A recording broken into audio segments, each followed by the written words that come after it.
September 24th, as you all know, is the birthday of Noble and Greenough School, founded in 1866 by George Washington Cobb Noble, that genial, warm, paternal, and familial gentleman who established this as a school centered about family, his family, a family devoted to the opportunity to care with and for one another in the common pursuit of education of the mind, body, and spirit for excellence and a life of service. My name is Ted Gleason. I was born in Newton, Massachusetts in 1933. I grew up in Greater Boston. I went to Exeter to school and Harvard to college. I was in the Navy. I then went to Virginia Seminary in Alexandria. And then I served parishes in Exeter, New Hampshire and Arlington, Virginia. I became school minister of the Phillips Exeter Academy, then headmaster of Noble and Greenough School, which means that always I was involved in relating people to other people.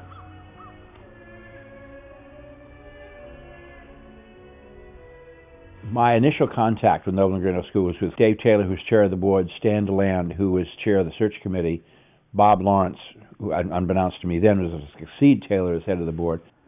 We thought Ted had a real desire to run a school. The qualities that Noble's respects and tries to inculcate into its students, and which we like to see in the faculty members as well, of course. It's an extraordinary lifelong experience for you to have met somebody who exemplifies timeless virtues like Ted Gleason, somebody I think of as an exemplar of a timeless, manly Christian virtue, a value code, a set of morals, a way of looking at the world, a way of anchoring your worldview in timeless principles, in enduring values. When Ted believed in someone, there was no limit to the trust and loyalty he gave to that individual. When you look at the history of Nobles, there have been relatively few headmasters, of course. Noble, Wiggins, Putnam, Gleason, Baker, Henderson. And I think they've all brought something unique and wonderful to the institution. But Ted had a very, very important era to shepherd, and certainly going co-ed, increasing the size of the school, increasing the plant. He did really a remarkable job, and he kind of laid the way for what's happened in the last 15 to 20 years, which is just remarkable. I call it Noble's University now. It's, in the best sense, a remarkable school, I think. He was just right for the job. He was the right man at the right time. We'd come to a point in time where the future was what we were aiming towards, and that meant that all kinds of possibilities were opened up to us. And coeducation being the most significant. Experience showed that classes that were composed of both sexes were more lively, they seemed to, the girls, if you will, seemed to bring out the best in boys, maybe because they were a little bit more serious about their education than boys tended to be. There were 13 girls who are either sisters of graduates or present students or children of graduates who wanted to come to Noble. So therefore, when we admitted the first group of girls, which as I recall numbered some 60, which was a very significant number, 13 of them were members of the first class. So you had instant leadership from people who wanted to be at Noble's, who had a prior connection with the school, and were enormously important in that first year of coeducation because they were the student leaders of the school. Ted's role in that process focused on bringing in the adults who were to be the change agents. The primary one was a woman by the name of Mary Wells, and she was able to make those of us who perhaps would not have welcomed coeducation into the school accept it very easily. He did a masterful job of respecting the past, but also embracing the future. And I'm sure there were moments when it wasn't easy, and there were members of the Nobles constituency who said, don't get rid of the all-boys traditions. And then there were other people saying, embrace what is new.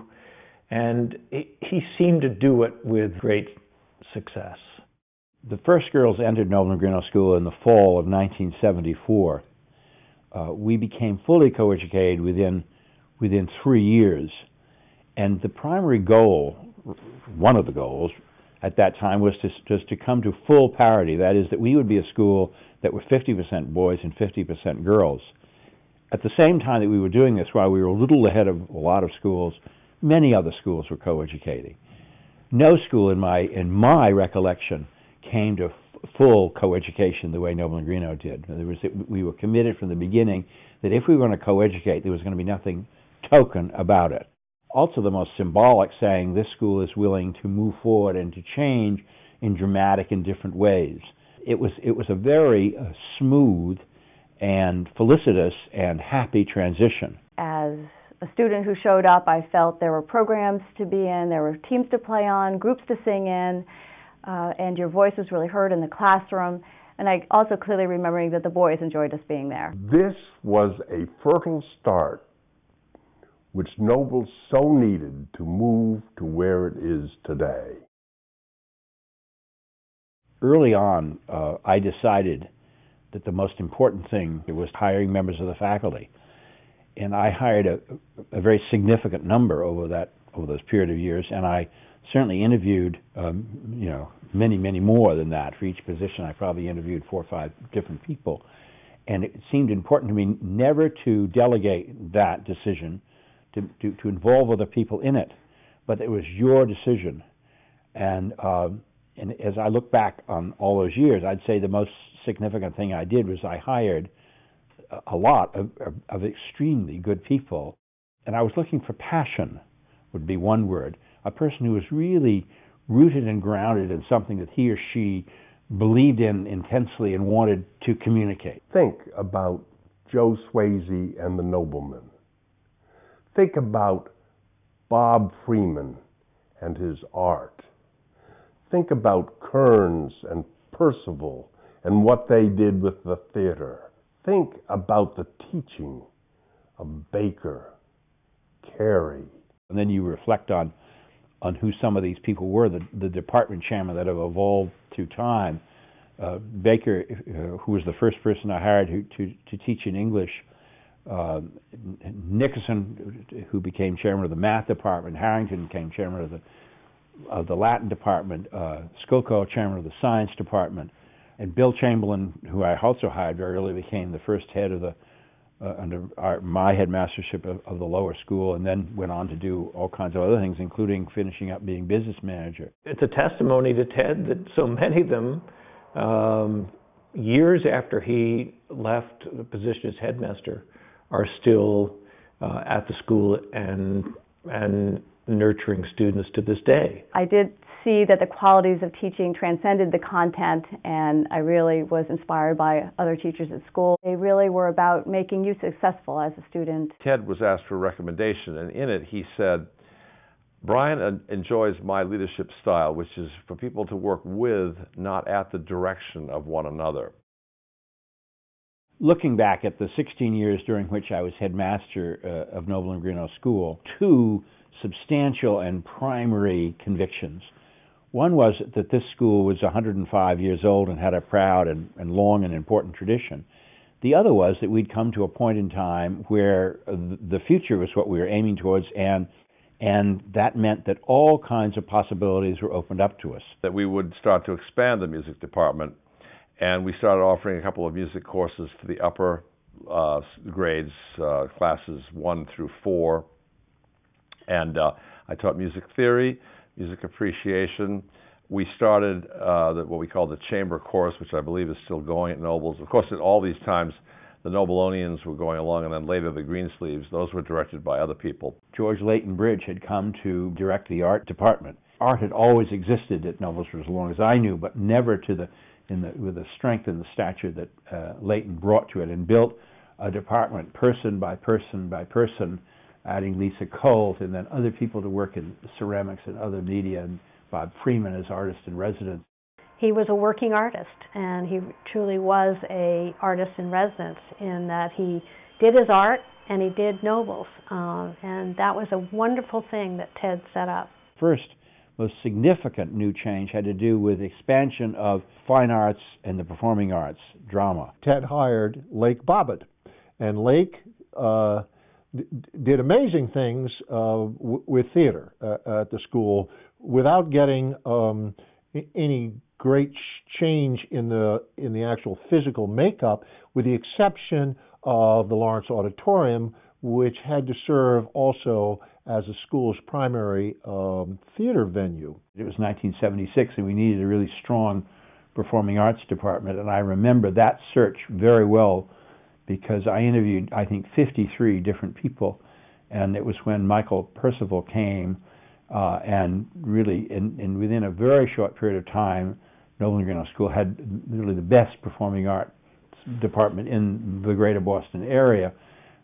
3 dramatic productions a year, but particularly marked by a spring musical which brought together more than 100 students to tech work as well as acting and music and dance. It was a massive undertaking which involved, as I say, a very large number of people. Someone had to take a stage that had never been created to put on big performances.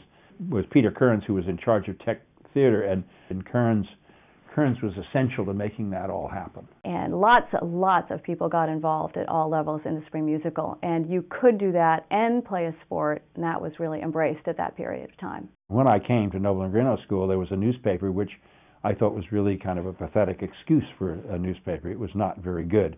And one of my objectives was to hire a person who could come and really turn that into a first-rate newspaper.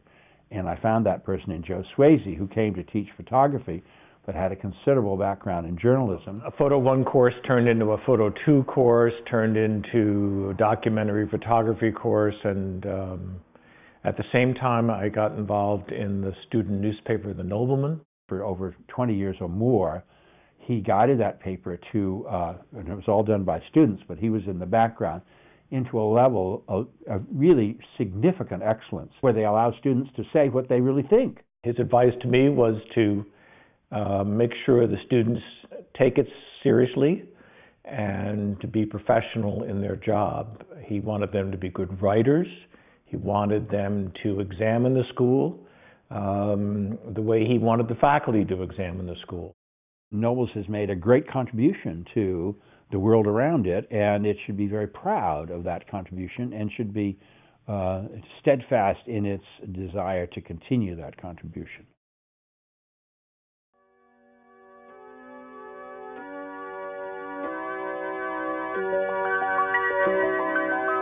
The first question I was asked was, what would you most want to do if you were headmaster? And I said, teach.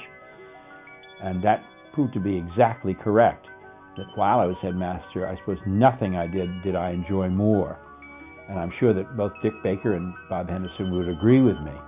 It meant that 2 times every day, because I taught 2 courses during the years I was headmaster, I would be out of the office and into the classroom with a group of students, either in the 9th and 10th grade or in the 12th grade. The highest premium is placed upon the life of the mind, on working with the intellect, forging new frontiers for each individual student within the academic realm. In order for students to develop that, they need first to be encouraged. They need first to be shown where are the places where they have strengths, where they can grow.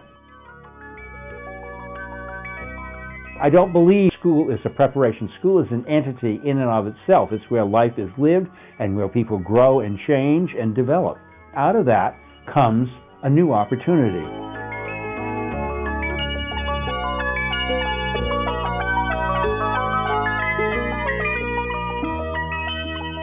Everything in an independent school flows to one of honesty and openness. Then one has that kind of relationship with members of the faculty, and they one with another, and they in turn have that with students, and students with one another. And that something develops which begins to have a life of its own, and which is what makes this particular school unique. When I think back to Ted and Nobles, I think of his own family, Anne, Sarah, Persis, Eliza, and what an integral part they played in all our lives. And really, they made us all part of one big, happy family. And for me, and during all those years, it was summed up by the word family. George Washington Copp, noble, what a man is he. He'll pick the lock on Harvard's door and open that door for me. And Frank Hatch Sr. wrote that, and we had a lot of fun with that show. That was my first year in the spring of 1966, the 100th anniversary.